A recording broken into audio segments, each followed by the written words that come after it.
Hello everyone, আজকে হচ্ছে আমরা ঢাকা বোর্ড 2023 সালে আসা ইউনিটটি সলভ করব। তো এখানে আমাদের দুইটি দৃশ্যকল্প দেওয়া আছে, দৃশ্যকল্প 1 এবং দৃশ্যকল্প 2। দৃশ্যকল্প 1 হচ্ছে গ নম্বর এবং দৃশ্যকল্প 2 থেকে ঘ নম্বর প্রশ্নটি করা হয়েছে। তো দৃশ্যকল্প একে বলেছে যে একটি বস্তুকে এই এ হতে বি তে নিয়ে যাওয়া হয়েছে, কিন্তু এই এসিবি পথে, অর্থাৎ এখান থেকে সরাসরি এই দিক বরাবর না, এটাকে হচ্ছে বৃত্তাকার পথে এ থেকে বি বিন্দুতে নিয়ে যাওয়া হয়েছে এবং বলেছে দূরত্ব ও সরণের পার্থক্য নির্ণয় করতে। এবং দৃশ্যকল্প 2 এ বলেছে যে একই সময়ে পি অপেক্ষা কিউ অধিক দূরত্ব অতিক্রম করবে কিনা, একই সময়ে পি অপেক্ষা কিউ এটি অধিক দূরত্ব অতিক্রম করতে পারবে কি। তো এটা হচ্ছে আমাদের দুটি প্রশ্ন। তো আমরা হচ্ছে প্রথমে গ নম্বরটা সলভ করি। এখানে হচ্ছে বলেছে যে দূরত্ব এবং সরণের পার্থক্য নির্ণয় করতে। তো এই যে এ হতে বি তে নিয়ে যাওয়া হয়েছে, তাহলে এ হচ্ছে এখানে আমাদের যেটা আমরা দেখে যেটা বুঝতে পারতেছি যে এ হচ্ছে কি আমাদের আদি বিন্দু, মানে শুরুর জায়গা, এখান থেকে আমাদের শুরু হয়েছে। আর এই বি পয়েন্টটা হচ্ছে শেষ বিন্দু, ঠিক আছে। এ হচ্ছে আদি বিন্দু আর বি হচ্ছে কি শেষ বিন্দু, ঠিক আছে। তা আমাদের এসিবি পথের যে যাত্রা, সেই যাত্রার ক্ষেত্রে এ হচ্ছে আদি বিন্দু আর বি হচ্ছে শেষ বিন্দু, কিন্তু পথ হচ্ছে কি, পথ হচ্ছে এসিবি। মানে কোন পথে গিয়েছি আমরা, আমাদের পথে গিয়েছি হচ্ছে এসিবি। এসিবিটা কি পথ, বৃত্তাকার পথ, ঠিক আছে। তাহলে এখানে হচ্ছে আমাদের প্রথমেই যে জিনিসটা আমরা লিখবো সেটা হচ্ছে দূরত্ব নির্ণয় করব। তো দূরত্বের ক্ষেত্রে আমরা কি জানি, দূরত্ব আসলে কি, দূরত্ব হচ্ছে অতিক্রান্ত পথ, ঠিক আছে। দূরত্ব হচ্ছে অতিক্রান্ত পথ, অর্থাৎ আমরা যতটুকু পথ অতিক্রান্ত করেছি। তাহলে আমরা যদি এ থেকে সি হয়ে বিতে যাই, তাহলে আমরা কতটুকু পথ অতিক্রম করেছি, আমরা হচ্ছে এ থেকে যদি বিতে যাই এসিবি পথে, তাহলে এ এসি বি, অর্থাৎ এটা কি পুরাটা মিলে হচ্ছে কি বৃত্তের পরিধি। তাহলে এই যে অংশটা এ থেকে বি, যেহেতু এটা ব্যাসার্ধ বরাবর আছে, এখানে ব্যাসার্ধ 4 সেন্টিমিটার আমাদের দেওয়া আছে, ঠিক আছে। এখানে ব্যাসার্ধ মান দেওয়া আছে আমাদের 4 সেন্টিমিটার। তাহলে এই জায়গাতে দূরত্ব যেহেতু দেওয়া আছে অতিক্রান্ত পথ, তাহলে আমরা অতিক্রান্ত পথে এখানে কি হবে, এটা হচ্ছে পরিধির অর্ধেক, ঠিক আছে। পরিধির অর্ধেক, এটা হচ্ছে আমাদের অতিক্রান্ত পথ, পরিধির অর্ধেক। তাহলে পরিধির অর্ধেক, তাহলে পরিধির সূত্র কি, টুয়াইস পাই ইন্টু বৃত্তের ব্যাসার্ধ, তাকে অর্ধেক করলে হচ্ছে শুধু পাই ইন্টু আর। তাহলে পায়ের মান হচ্ছে 3.1416 আমরা ইউজ করব। আর ব্যাসার্ধ আমাদের কতটুকু দেওয়া আছে, 4 সেন্টিমিটার। তাহলে আমরা 4 দ্বারা যদি গুণ করি, তাহলে এই জায়গাতে হচ্ছে আমরা যে ভ্যালুটা পাবো সেটা হচ্ছে 12 পয়েন্ট সামথিং আসবে।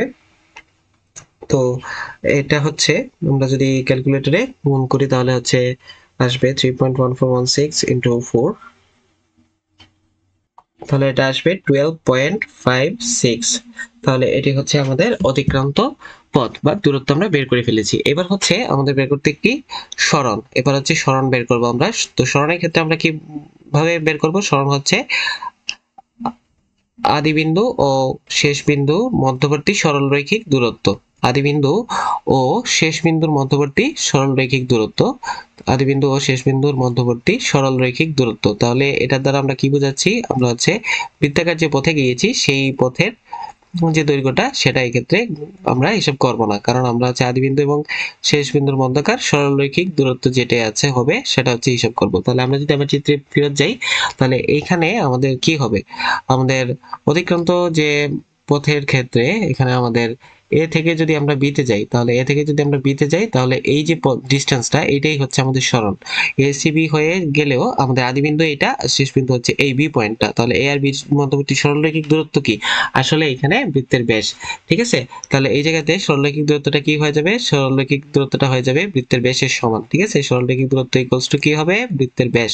তো বৃত্তের ব্যাস মানে কি, 2 ইনটু আর, রাইট, 2 ইনটু আর, তাহলে 2 ইনটু 4, তার মানে কত, 8 সেন্টিমিটার। এটা হচ্ছে আমাদের সরণ। তো এখন আমাদের কি বলছে যে সরণ এবং দূরত্বের পার্থক্য নির্ণয় করতে। তাহলে পার্থক্য আমরা হচ্ছে এখানে জাস্ট বিয়োগ করে দিব।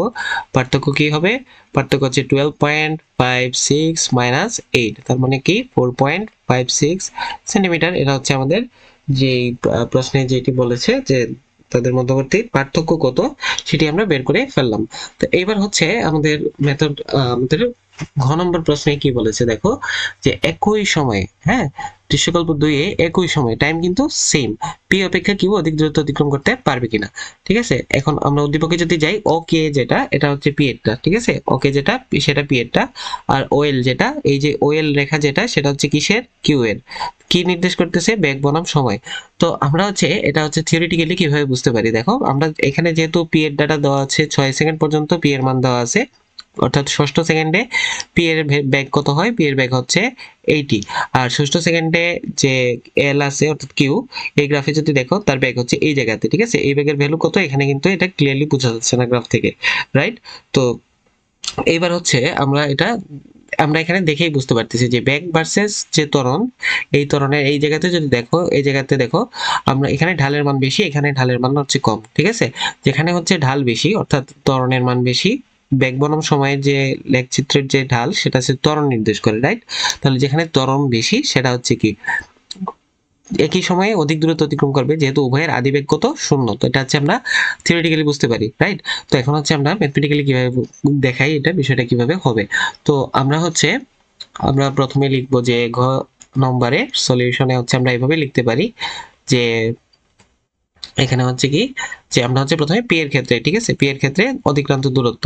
তো পি এর ক্ষেত্রে আমরা হচ্ছে কি নির্ণয় করব, প্রথমে পি এর ক্ষেত্রে আদিবেগ কত। পি এর ক্ষেত্রে আদিবেগ হচ্ছে 0। কেন আদিবেগ 0? কারণ তারা হচ্ছে 0 0 থেকে এখানে টাইম যখন 0 তখন উভয়ের বেগ কত দেখো, টাইম যখন 0 তখন পি এর বেগও 0, কিউ এর বেগও 0, উভয়েরই বেগ 0, তাহলে এটা হচ্ছে 0। 6 সেকেন্ডের জন্য আমরা হিসাব করব, কেন? কারণ 8 সেকেন্ড পর্যন্ত এইটার ডাটা দেওয়া আছে কিউ এর, কিন্তু পি এর ডাটা কিন্তু দেওয়া নাই। তাহলে আমরা 6 সেকেন্ড পর্যন্ত পি আর কিউ এর যে দূরত্ব সেটা আমরা হিসাব করব, কারণ এখানে একই সময়ে বলে দিছে। তাহলে 6 সেকেন্ড পর পি এর বেগ কত এটা হচ্ছে আমরা জানি, 6 সেকেন্ড পর পি এর বেগ হচ্ছে 80 মিটার পার সেকেন্ড, কিন্তু কিউ এর বেগ হচ্ছে আমরা জানি না। তাহলে আমরা এখানে কি করব, আমরা হচ্ছে প্রথমে কিন্তু আমরা দেখো কিউ এর বেগ কত সেকেন্ডে জানি, 8 সেকেন্ডে জানি, ঠিক আছে। 8 সেকেন্ড, এই যে 8 সেকেন্ডে কিউ এর বেগ কত 60, এটা জানি। তাহলে আমরা কি করব, উভয়ের ত্বরণ বের করব, ঠিক আছে। তাহলে শেষ বেগ কত, শেষ বেগ হচ্ছে ভি ইকুয়ালস টু কত, এটা হচ্ছে 80 মিটার পার সেকেন্ড। তো এটা হচ্ছে কত সেকেন্ড সময় পরে আমরা এটা হিসাব করছি, এটা হচ্ছে টি ইকুয়ালস টু 6 সেকেন্ড পরে। তাহলে ত্বরণ হচ্ছে এখান থেকে আসবে ত্বরণ এ অফ পি কত হবে, এটা হচ্ছে V minus U divided by T. তাহলে এই ভ্যালুটা হবে 80, এখানে ইউ যেহেতু 0 আর লিখে লাভ নেই, তাহলে 80 কে হচ্ছে আমরা 6 দ্বারা ভাগ করব।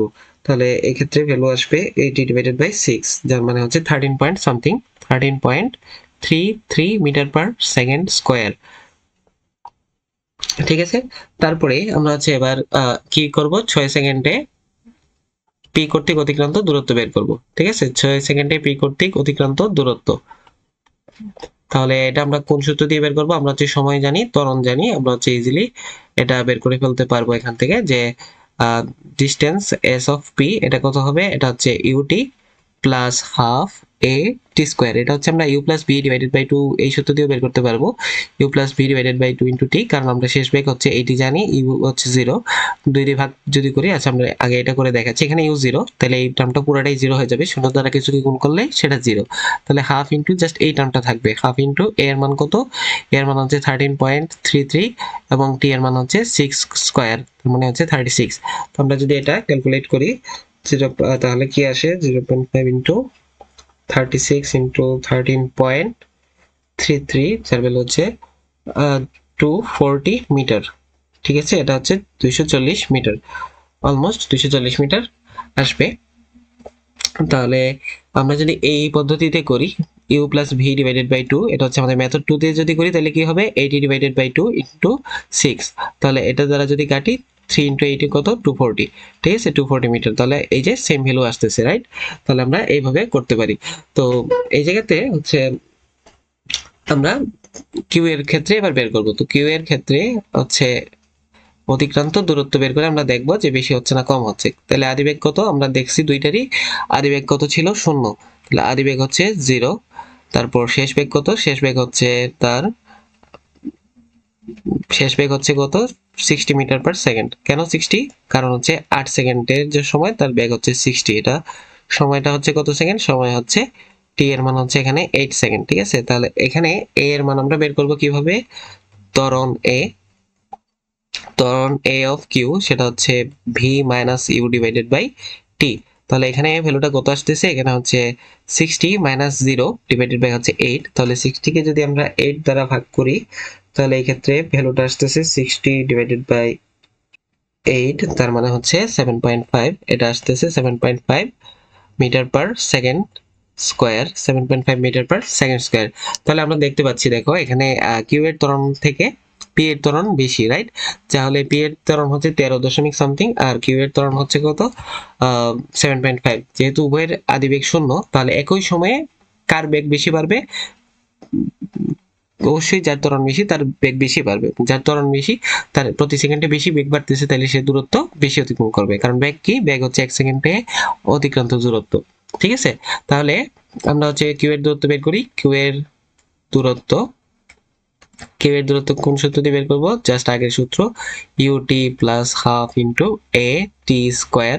তাহলে এই জায়গাতে কি আসতেছে? এই অংশটা 0 হয়ে যাবে। হাফ ইন্টু 7.5 ইন্টু টি আবারও হচ্ছে সেম, যেহেতু 6 সেকেন্ডের জন্য আমরা হিসাব করতেছি। দেখো এখানে 8 সেকেন্ড কেন বসাইছি? কারণ ব্যাগটা হচ্ছে 8 সেকেন্ডে, কিন্তু এখানে যেহেতু দূরত্ব 6 সেকেন্ড পর চাই, তাই হচ্ছে 6 সেকেন্ডের দূরত্ব বসাইছি। ঠিক আছে, তাহলে এই ভ্যালুটা কত আসবে?